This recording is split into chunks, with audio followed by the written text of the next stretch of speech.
നമസ്കാരം. കോട്ടയം നീറിക്കാട് അഡ്വക്കേറ്റ് ജിസ്മോളുടെയും രണ്ട് കുഞ്ഞുങ്ങളുടെയും മരണത്തിനകത്ത് വന്നിരിക്കുന്ന വമ്പൻ ടിസ്റ്റ് എല്ലാവർക്കും അറിഞ്ഞ ഒരു കാര്യം തന്നെയായിരിക്കണം. എന്തായാലും അവരുടെ പോസ്റ്റ്മോർട്ടം റിപ്പോർട്ട് പുറത്തു വന്നു കഴിഞ്ഞപ്പോഴത്തേക്കും ഭൂകമ്പം പോലുള്ള സംഭവവികാസങ്ങളാണ് ഉണ്ടായിക്കൊണ്ടിരിക്കുന്നത്. അതായത് നമ്മളൊക്കെ പ്രതീക്ഷിച്ചിരുന്നതിനേക്കാളും അതിഭീകരമായ അതിക്രൂരമായ 3 കൊലപാതകങ്ങളാണ് അവിടെ സംഭവിച്ചിരിക്കുന്നതെന്നുള്ളത് വളരെ വ്യക്തമായി കഴിഞ്ഞു. ഇനിയിപ്പോൾ അക്കാര്യത്തിനകത്ത് ആർക്കും തർക്കമുണ്ടാകുമെന്ന് തോന്നിക്കുന്നില്ല. കാരണം അതിൻ്റെ എല്ലാ കണ്ടൻറ്റുകളും പുറത്തേക്ക് വന്നു കഴിഞ്ഞു. അതിനകത്ത് നമ്മൾ കാണേണ്ടതായ ഒരു കാര്യം എന്ന് പറയുന്നത്, ജിസ്മോളുടെ കഴുത്തിന് ഇഞ്ചക്റ്റ് ചെയ്തിട്ടാണ് ഈ പോയിസൺ അകത്ത് ചെന്നിരിക്കുന്നത്. സ്വാഭാവികമായിട്ടും നമ്മളൊന്നും ഒരു രീതിയിലും ആരുടെയോ ഒരു മനസ്സിലുള്ള ഒരു കാര്യം പോലും ആയിരുന്നില്ല അങ്ങനെ ഒരു സംഭവം. അതായത് സാധാരണക്കാർക്ക് ആർക്കും അങ്ങനെ ചെയ്യാവുന്ന ഒരു കാര്യമല്ല. കഴുത്തിനൊക്കെ ഇഞ്ചക്റ്റ് ചെയ്യാമെന്ന് പറഞ്ഞു കഴിഞ്ഞാൽ അതിവിദഗ്ധരായിട്ടുള്ള ആൾക്കാരെ കൊണ്ട് സാധിക്കുള്ളൂ. അതിലെ 1-ാം പ്രതി കാരിത്താസ് ഹോസ്പിറ്റലിലെ ഒരു സ്റ്റാഫ് ആയതുകൊണ്ട് ചിലപ്പോൾ അങ്ങനെ സംഭവിച്ചിരിക്കാം. അവന് ചിലപ്പോൾ അത്തരം കാര്യങ്ങൾ അറിയാമായിരിക്കാം. അതും അല്ലെങ്കിൽ അങ്ങനെ അറിയാവുന്ന ആരെങ്കിലും ഇതിനകത്ത് ഇൻവോൾവ് ആയിട്ടുണ്ടാവാം. എന്തായാലും അവരുടെ മരണ കാരണം പോയിസൺ ഉള്ളിച്ചെന്നാണ്. നമ്മളൊക്കെ കേട്ടിരുന്നത് പുഴയിൽ ചാടി ജീവനൊടുക്കി എന്നുള്ളതൊക്കെ ആയിരുന്നു. അതെല്ലാം ഇവർ തന്നെ പറഞ്ഞിരുന്ന കെട്ടുകഥയായിരുന്നു എന്നുള്ളത് ഇതിനോടകം ചർച്ച ചെയ്യപ്പെട്ടിരുന്നു. പക്ഷേ എങ്കിൽ പോലും കൂടെ അതിനൊരു ആധികാരികതയില്ലായിരുന്നു. ആ ആധികാരികത വന്നത് ഇപ്പോൾ ഈ പോസ്റ്റ്മോർട്ടം റിപ്പോർട്ടിന് ശേഷമാണ്. എന്തായാലും അതിനകത്ത് വളരെ ക്ലിയറായിട്ട് പറയുന്നുണ്ട്. ആ പോസ്റ്റ്മോർട്ടം റിപ്പോർട്ടിനകത്ത് ഏകദേശം ഒരു 10-15ഓളം സ്ഥലങ്ങളിൽ തന്നെ വളരെ കറക്റ്റായിട്ട് പറയുന്നുണ്ട്.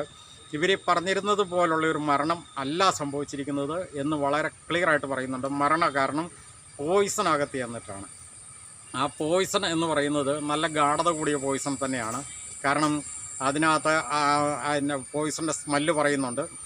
അത് വെച്ചിട്ട് അതിനിപ്പം ഫോറൻസിക് ലാബ് ടെസ്റ്റ് റിസൾട്ടും കൂടെ വന്നെങ്കിൽ മാത്രമേ കറക്റ്റായിട്ടുള്ള ഏത് പോയിസണാണ് അതിൻ്റെ അളവും മറ്റു കാര്യങ്ങളെല്ലാം പുറത്തേക്ക് വരുള്ളൂ. പക്ഷേ എങ്കിൽ പോലും കൂടെ അദ്ദേഹത്തിന് മനസ്സിലായിരിക്കുന്ന ഒരു കാര്യം വളരെ ക്ലിയറായിട്ട് പോസ്റ്റ്മോർട്ടം റിപ്പോർട്ടിനകത്ത് മെൻഷൻ ചെയ്തിട്ടുണ്ട്. അലൂമിനിയം ഫോസ്ഫൈഡ്, അതുപോലെ തന്നെ ഓർഗാനിക് ഫോസ്ഫേറ്റ് പോലുള്ള മാരകമായ രീതിയിലുള്ള വിഷങ്ങൾ അതാണ് അവരുടെ ഉള്ളിൽ ചെന്നിരിക്കുന്നത്. അത് ഇഞ്ചക്റ്റ് ചെയ്ത് കയറ്റിയിരിക്കുന്നു എന്നുള്ള രീതിയിലേക്കാണ് ഇപ്പോൾ കാര്യങ്ങൾ വന്നിരിക്കുന്നത്. ഇതുകൊണ്ടാണ് ഈ ഹാർപ്പിക് ലോഷൻ എന്ന ഒരു സംഭവം ഈ പ്രതികൾ തന്നെ ക്രിയേറ്റ് ചെയ്ത് തുടക്കം പോലെ പറയിപ്പിച്ചുകൊണ്ടിരുന്നത്. കാരണം പൊതുസമൂഹത്തിൽ നമ്മളെല്ലാവരും ഏറ്റു പറഞ്ഞിരുന്ന ഒരു കാര്യമാണ് ഹാർപ്പിക് ലോഷൻ കഴിപ്പിച്ചിരുന്നു എന്നൊക്കെ. ഇത് ഇവരുടെ തന്നെ ഒരു പദ്ധതിയായിരുന്നു. കാരണം ഈ സംഭവങ്ങളെല്ലാം പുറത്തേക്ക് വരുമ്പോൾ ഈ വിഷം ഉള്ളിൽ ചെന്നിട്ടുണ്ട് എന്ന് പറയുമ്പോഴത്തേക്കും അത് ഹാർപ്പിക്കാണ് എന്ന് വരുത്തി തീർക്കാൻ വേണ്ടിയിട്ട് ചെയ്തിരുന്ന ഒരു തന്ത്രമായിരുന്നു. പക്ഷേ അതല്ല ഇപ്പോൾ മരണകാരണം. ഇവരുടെ ഉള്ളിൽ കടത്തിവിട്ടിരിക്കുന്ന മാരകമായ വിഷമാണ്. അതാണ് മരണകാരണം.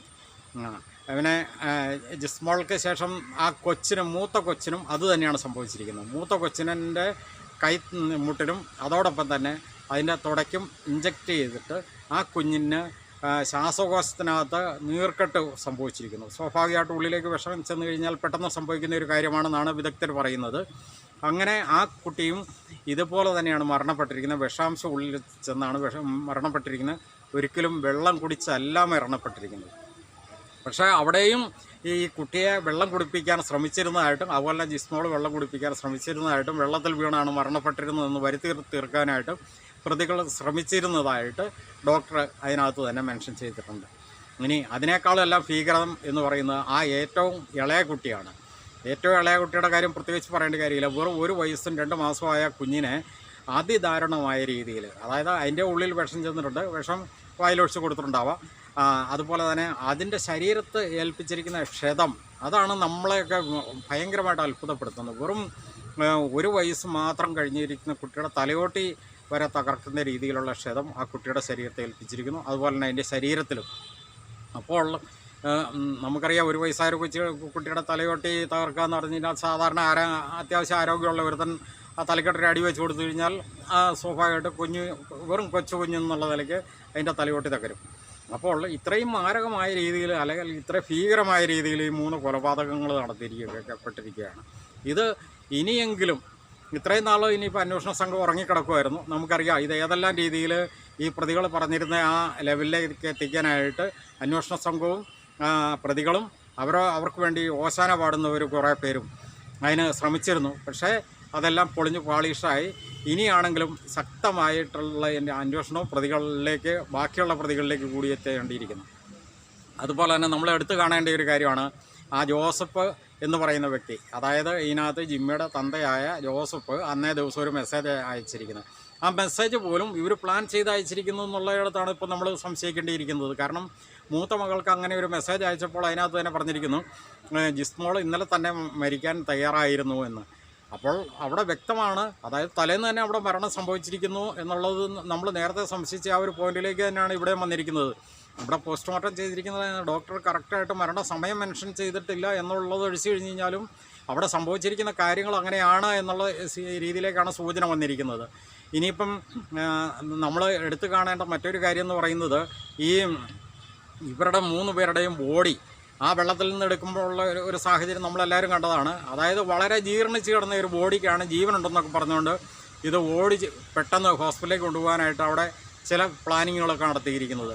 അവിടെയും ഇവരുടെ ചില ആളുകൾ, പിണിയാളുകൾ നിന്നുകൊണ്ട് അതിൻ്റെ പിന്നിൽ പ്രവർത്തിച്ചിരുന്നു എന്ന് നമ്മൾ സംശയിക്കേണ്ടിയിരിക്കുന്നു. അതിനേക്കാളെല്ലാം നമ്മൾ എടുത്ത് കാണേണ്ട ഒരു ഇമ്പോർട്ടൻ്റായ ഒരു കാര്യം എന്ന് പറയുന്നത് ഈ ബോഡി നേരെ കാരിത്താസ് ഹോസ്പിറ്റലിലേക്ക് കൊണ്ടുപോയി. കാരിത്താസ് ഹോസ്പിറ്റലിൽ ചെന്ന് കഴിഞ്ഞപ്പോൾ തന്നെ അവർക്ക് നോക്കുമ്പോൾ മനസ്സിലാകുന്ന ഒരു കാര്യമല്ല, 3 ബോഡികൾ വന്ന് അത് ജീവനുണ്ടോ ഇല്ലയോ എന്നുള്ളത് അവിടുത്തെ ഡോക്ടർക്ക് നോക്കുമ്പോൾ പെട്ടെന്ന് തന്നെ മനസ്സിലാകുന്ന ഒരു കാര്യങ്ങളെല്ലാം ഉള്ളൂ. അവർ പരിശോധിച്ച് 5 മിനിറ്റിനുള്ളിൽ തന്നെ അല്ലെ 10 മിനിറ്റിനുള്ളിൽ തന്നെ ഇത് മരണപ്പെട്ട ബോഡികളാണെന്നുണ്ടെങ്കിൽ ആ ബോഡി പിന്നെ അവിടെ വെച്ച് അവിടെ വേറെ കുറേ പണികളൊക്കെ ചെയ്യുന്നത് എന്തിനാണ്? ഇനി എന്തെല്ലാം 2 മണിക്കൂർ നേരത്തോളം അവിടെ എന്തൊക്കെയോ കുറേ കൃത്രിമത്വങ്ങൾ അതിൽ നടത്തിയതായിട്ടാണ് ഇപ്പം മനസ്സിലാക്കേണ്ടിയിരിക്കുന്നത്. അതിനേക്കാൾ ഉപരി ആ ബോഡിയിലുള്ള വസ്ത്രങ്ങൾ, മറ്റു വസ്തുവകൾ അതിലെന്തൊക്കെയുണ്ടോ, അവരുടെ ശരീരത്തിൽ എന്തൊക്കെ കാര്യങ്ങളുണ്ടായിരുന്നോ, ആഭരണങ്ങളോ അതുപോലെ തന്നെ വളകളോ മറ്റ് ചെരുപ്പുകളോ ഡ്രസ്സുകൾ ഏതെല്ലാം, ഇതെല്ലാം വളരെ ഇമ്പോർട്ടൻ്റ്. ഇതെല്ലാം തൊണ്ടി മുതലുകളല്ലേ, ഇതെല്ലാം വിചാരണ സമയത്ത് ഇതെല്ലാം കോടതിയിൽ ആവശ്യം വരുന്നുണ്ട സാധനങ്ങളല്ലേ. ഈ സാധനങ്ങളെല്ലാം അവിടെ നിന്ന് എടുത്ത് അത് അവിടെ തന്നെ നശിപ്പിച്ചു എന്നും കൂടെ കേൾക്കുന്നു. അങ്ങനെയൊക്കെ ഉണ്ടെങ്കിൽ അത് ഗുരുതരമായ തെറ്റല്ലേ? ഇത് ഒരു അതിക്രൂരനായ ഒരു കൊലയാളിയായത് നിങ്ങളുടെ ഹോസ്പിറ്റലിൽ വർക്ക് ചെയ്യുന്നുണ്ട് എന്ന് കരുതിക്കൊണ്ട് നിങ്ങൾ ഇത്തരം കാര്യങ്ങൾക്കൊക്കെ ഒത്താശ ചെയ്യാവോ? അതൊക്കെ ഒരിക്കലും അംഗീകരിക്കാവുന്ന കാര്യമല്ലല്ലോ. ഇതിപ്പോൾ എന്താണ് ശരിക്കും പറഞ്ഞു കഴിഞ്ഞാൽ കാരിത്താസ് ഹോസ്പിറ്റലിൽ സംഭവിച്ചുകൊണ്ടിരിക്കുന്നത്? എനിക്ക് തോന്നുന്നത് ആ ഷൈനിയുടെ ആ 2 കുഞ്ഞുങ്ങളുടെയും ശാപമാണ്.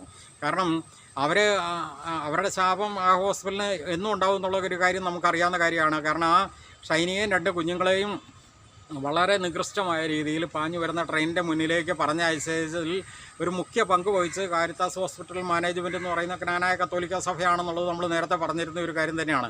നിങ്ങൾ അവരുടെ മരണശേഷം പോലും കൂടെ അവരെ ക്രൂശിക്കുകയാണ് ചെയ്തിരിക്കുന്നത്. ശരിക്കും പറഞ്ഞാൽ ഒരു വ്യക്തിയോ അല്ലെങ്കിൽ ഒരു പ്രസ്ഥാനം ചെയ്യില്ലാത്ത ഒരു കാര്യം പോലും കൂടെ കാരിത്താസ് ഹോസ്പിറ്റൽ മാനേജ്മെൻറ്റ് ചെയ്തതായിട്ട് നമുക്ക് അറിവുള്ള ഒരു കാര്യമാണ്. അതിനെപ്പറ്റിയൊക്കെ നമ്മൾ പറഞ്ഞു പോയ കാര്യമാണ്.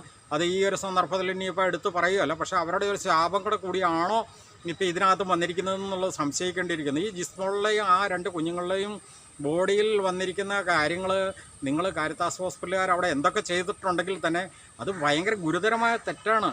ആ തെറ്റുകൾക്കെല്ലാം മറുപടി പറയണം. നിസ്സാരമായിട്ട് നിങ്ങൾ ഉദ്ദേശിക്കുന്ന മാതിരി പഴയ അഭയ കേസ് മുക്കാൻ നോക്കിയ പോലെ എന്തോന്നും ഇങ്ങനെ മുങ്ങിപ്പോകുന്ന ഒരു കാര്യങ്ങളൊന്നും ആയിരിക്കില്ല ഇനിയുള്ള കാലഘട്ടം. അന്നത്തെ കാലഘട്ടത്തിൽ നിങ്ങൾ ഒരു പരിധി വരെ വിജയിച്ചെങ്കിലും അവസാനം നിങ്ങൾക്ക് തോറ്റു കൊടുക്കേണ്ടി വന്നു. അതിനേക്കാളെല്ലാം ഉപരിയാണ്. കാരണം ഈ അമ്മയുടെ 2 കുഞ്ഞുങ്ങളിലും ഈ സമൂഹത്തിൽ നിന്നും പറിച്ച് കളയുക എന്ന് പറഞ്ഞു കഴിഞ്ഞാൽ അത്ര നിസ്സാര കാര്യമായിട്ടൊന്നും ഒരിക്കലും ആർക്കും കാണാനൊന്നും സാധിക്കുന്ന ഒരു കാര്യമല്ല. ഇതിനകത്ത് സഭക്കാർക്ക് പറ്റിയിരിക്കുന്ന ഏറ്റവും വലിയൊരു അപജയം എടുത്തു പറയേണ്ട ഒരു കാര്യമാണ്. നമുക്കറിയാവുന്നതാണ് ഷൈനയുടെ വിഷയത്തിൽ പോലും കൂടെ ചങ്ങനാശ്ശേരി ആർച്ച് ബിഷപ്പ് എന്ന ലേബലിൽ അറിയപ്പെടുന്ന തോമസ് തറയിൽ എന്ന ആ വ്യക്തിയുടെ വർത്തമാനം അത് സോഷ്യൽ മീഡിയ മൊത്തം നിറഞ്ഞു കിടപ്പുണ്ട്. അതൊക്കെ എങ്ങനെ പറയാൻ തോന്നി എന്നുള്ളതാണ്. ഈ വെള്ളക്കുപ്പായിട്ടുണ്ട്, ഒരു വെള്ളക്കുപ്പായക്കാരൻ അതിനകത്ത് 1-ാം പ്രതിയായിട്ട് വന്നിട്ടുണ്ട് എന്നുള്ളത് കൊണ്ട് ഈ രീതിയിലൊക്കെ പ്രതികരിക്കാൻ തുടങ്ങി കഴിഞ്ഞാൽ ഏതെല്ലാം രീതിയിലാണ് നിങ്ങൾ ഇത് കൊണ്ടെത്തിക്കുന്നത്? നിങ്ങളുടെ ഇപ്പോഴത്തെ ഈ പോക്കും മറ്റു കാര്യങ്ങളൊക്കെ നോക്കിക്കഴിഞ്ഞ് കഴിഞ്ഞാൽ 2500 വർഷങ്ങൾക്ക് മുമ്പ് യേശു ക്രിസ്തുവിനെ കൊലപ്പെടുത്തിയത് അന്നത്തെ പുരോഹിത വർഗമായിരുന്നു. ആ പുരോഹിത വർഗത്തിൻ്റെ അനുയായികൾ മാത്രമാണ് നിങ്ങൾ എന്നല്ലേ നിങ്ങളിപ്പോൾ സ്ഥാപിക്കുന്നത്.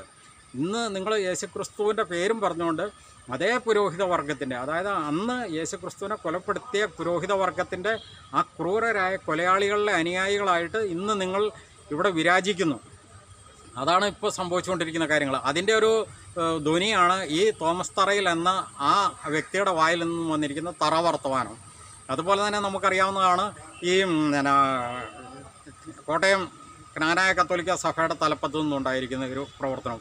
ഞാൻ പറയുന്നത് ഇനിയെങ്കിലും നിങ്ങൾ ഈ ക്നാനായ കത്തോലിക്ക സഭയും അതുപോലെ തന്നെ ചങ്ങനാശ്ശേരി ആർച്ച് ബിഷപ്പ് എന്ന ആ ഒരു വ്യക്തിയും തോമസ് തറയിൽ എനിക്ക് അത്രേ പറയാനുള്ളൂ. നിങ്ങൾ ഇനിയെങ്കിലും ഒരു കാര്യം ചെയ്യണം. ഇതിൻ്റെ ബാക്കി ന്യായങ്ങളും മറ്റും ഒക്കെ എന്തും ആകട്ടെ, ഈ പൊതുസമൂഹം നിങ്ങൾ പണ്ടൊക്കെ പറയുന്ന മാതിരി വെറും വിശ്വാസികളും കുഞ്ഞാടുകളും അല്ല. അത് നിങ്ങൾ ഇനിയെങ്കിലും മനസ്സിലാക്കുക. നിങ്ങളുടെ വെള്ളക്കുപ്പായും വലിയ കൊന്തയും കണ്ടു കഴിഞ്ഞാൽ ഉടനെ അവിടെ കുമ്പിട്ട് മുട്ടുകുത്തി വീഴുന്ന വെറും വിശ്വാസികൾ എന്നുള്ളൊരു ധാരണ നിങ്ങളങ്ങ് മാറ്റിവെക്കുക. അത്യാവശ്യം ഈ പൊതുസമൂഹത്തിൽ നടക്കുന്ന കാര്യങ്ങളെല്ലാം തിരിച്ചറിയാനും അതിനെ മനസ്സിലാക്കാനും അതിൻ്റെ ന്യായങ്ങളെ വിലയിരുത്താനും കഴിവുള്ള ഒരു സമൂഹമായി ഇപ്പോൾ സമൂഹം മാറിക്കൊണ്ടിരിക്കുന്നു. നിങ്ങൾ പറയുന്ന ഈ അന്ധവിശ്വാസമോ അല്ലെങ്കിൽ അത്തരം ചില അനാചാരങ്ങളോ നിങ്ങൾ പറയുന്ന വാക്കുകൾ മാത്രം, അതിനപ്പുറം മറ്റൊന്നും ഇല്ല എന്ന് ചിന്തിക്കുന്ന ഒരു വിഭാഗം മാത്രമായിട്ട് ഒതുങ്ങുന്നു എന്ന് ധരിക്കുന്നതാണ് നിങ്ങളുടെ ഏറ്റവും വലിയൊരു പരാജയം. എനിക്ക് പറയാനുള്ളത് ഇത്രേ ഉള്ളൂ. അതായത് ഈ ഒരു കാര്യത്തിനകത്ത് ഈ ജിസ്മോളിലെയും 2 കുഞ്ഞുങ്ങളെയും അതുപോലെ തന്നെ ഷൈനയുടെയും 2 കുഞ്ഞുങ്ങളെയും ഈ 6 മരണങ്ങൾ അവിടെ ഏറ്റുമാനൂരാണ് നടന്നിരിക്കുന്നത്. ഈ 6 മരണങ്ങളുടെ ഉത്തരവാദികളിനകത്ത് ഒരു പ്രധാന റോള് അവിടെ കോട്ടയം ജ്ഞാനായ കത്തോലിക്ക സഭയ്ക്കുണ്ട്. അതുകൊണ്ട് ഈ ജ്ഞാനായ കത്തോലിക്ക സഭയും അതുപോലെ തന്നെ ഈ ചങ്ങനാശ്ശേരി ആർച്ച് ബിഷപ്പ് എന്ന വ്യക്തിയും ഒരു ഇടയലേഖനമെങ്കിലും ഇറങ്ങിയിട്ട് ഒരു ഞായറാഴ്ചയെങ്കിലും നിങ്ങൾ എത്രയോ വടക്കേ ഇന്ത്യയിലൊക്കെ ആക്രമിക്കപ്പെടുന്ന പുരോഹിതന്മാർക്കും കന്യാസ്ത്രീമാർക്കും വേണ്ടിയിട്ട് മെഴുകുതിരി പ്രാർത്ഥനയും മൗനജാഥയൊക്കെ നടത്തുന്നുണ്ട്. ഇതിൻ്റെ കേസും മറ്റ് കാര്യങ്ങളോ ഇതൊക്കെ പോട്ടെ, ഇതിൻ്റെ ഈ കൊലയാളികൾക്ക് വേണ്ടിയിട്ട് നിങ്ങൾ ഒത്താശ ചെയ്യുന്നില്ല എന്ന് വരുത്തി തീർക്കാനെങ്കിലും നമുക്കറിയാം. ഇതിനകത്ത് ഈ 2 വിഷയത്തിനകത്തെ പ്രതികൾ എന്ന് പറയുന്നത് ഈ ജ്ഞാനായ കത്തോലിക്ക സഭയിലെ പ്രബലരായിട്ടുള്ള പ്രതികളാണ്. അപ്പോൾ ആ പ്രതികൾക്ക് വേണ്ടി ഒത്താശ ചെയ്യുന്നില്ല എന്ന് വരുത്തി തീർക്കാൻ വേണ്ടിയെങ്കിലും നിങ്ങൾ ഒരു മൗനജാഥയോ അതും അല്ലെങ്കിൽ ഒരു മെഴുകുതിരി കത്തിച്ചുകൊണ്ടുള്ള ഒരു പ്രാർത്ഥനയോ ഏതെങ്കിലും ഒരു ഞായറാഴ്ച വൈകുന്നേരം ഒരു 10 മിനിറ്റെങ്കിലും, 1 മണിക്കൂർ വേണമെന്ന് ഞാൻ പറയുന്നില്ല, ഒരു 10 മിനിറ്റെങ്കിലും ഈ കോട്ടയം ജില്ലയിലുള്ള ജ്ഞാനായ കത്തോലിക്ക സഭയുടെ കീഴിൽ വരുന്നതോ അതുപോലെ തന്നെ സീറോ മലബാർ സഭയുടെ കീഴിൽ വരുന്നതായിട്ടുള്ള പള്ളികളിൽ ഒരു 10 മിനിറ്റ് നേരത്തേക്കെങ്കിലും എല്ലാവരും കുർബാനയ്ക്ക് ശേഷം ഇങ്ങനെ ഒരു പ്രാർത്ഥനാ യോഗം, ഒരു പ്രാർത്ഥനാ ജാഥ നടത്തണം എന്ന് നിങ്ങളൊരു ആഹ്വാനം ചെയ്യുക. അതെങ്കിലും നിങ്ങൾ സമൂഹത്തോട് കാണിക്കുന്ന ഒരു പാപ പരിഹാര ബലി എന്ന് പറയുന്നത് പോലെ തന്നെ ഒരു പാപ പരിഹാരമാകട്ടെ. കാരണം 6 മനുഷ്യജീവനുകളല്ലേ, ഈ കുടുംബത്തിലെ 6 മനുഷ്യജീവനുകളാണ്. ആ മനുഷ്യജീവനുകളോട് നിങ്ങൾ ചെയ്തിരിക്കുന്ന ക്രൂരത ഇല്ലാതാക്കാനും അതുപോലെ തന്നെ ആ ക്രൂരതയ്ക്ക് ചെയ്ത കൊലയാളികളായ പ്രതികൾക്ക് നിങ്ങൾ ഒത്താശ ചെയ്യുന്നില്ല എന്ന് വരുത്തി തീർക്കാനെങ്കിലും ഇങ്ങനെയൊരു കാര്യങ്ങൾ നിങ്ങൾ ചെയ്യണം.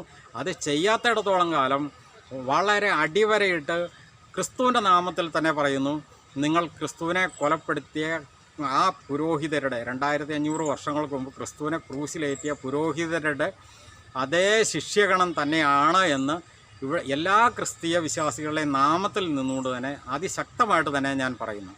അതുകൊണ്ട് ഈ പറഞ്ഞ കാര്യത്തിനകത്ത് ശക്തമായിട്ട് ഒന്ന് ഇടപെടുക. ആ പ്രതികൾ ആരും ആയിക്കോട്ടെ, നിങ്ങൾ ചിലപ്പോൾ അറിയാതെയൊക്കെ ചിലപ്പോൾ ചില പ്രതികൾക്ക് ഒത്താശ ചെയ്തതായിരിക്കാം. അതിൻ്റെ ഒരു പ്രായശ്ചിത്തം എന്തുണ്ടെങ്കിലും ഈ 6 മനുഷ്യജീവനുകളിൽ മരണപ്പെട്ടു പോയ 6 മനുഷ്യജീവനുകളിലെ ആത്മാക്കൾക്ക് വേണ്ടിയിട്ട് ഒരു 10 മിനിറ്റ് നേരത്തെ മൗനജാഥ, ഒരു മെഴുകുതിരി ജാഥ, ഒരു പ്രാർത്ഥന യജ്ഞം, അത് എല്ലാ ഇടവകളിലും ഒന്ന് നടത്താനായിട്ട് ഒന്ന് ആഹ്വാനം ചെയ്യുക. കൂടുതൽ വാർത്തകളും വിശേഷങ്ങളും നിങ്ങൾക്ക് ലഭിക്കാൻ കേരളീയം ന്യൂസ് സബ്സ്ക്രൈബ് ചെയ്യുക. കൂടെ ബെൽ ബട്ടണും അമർത്തുക.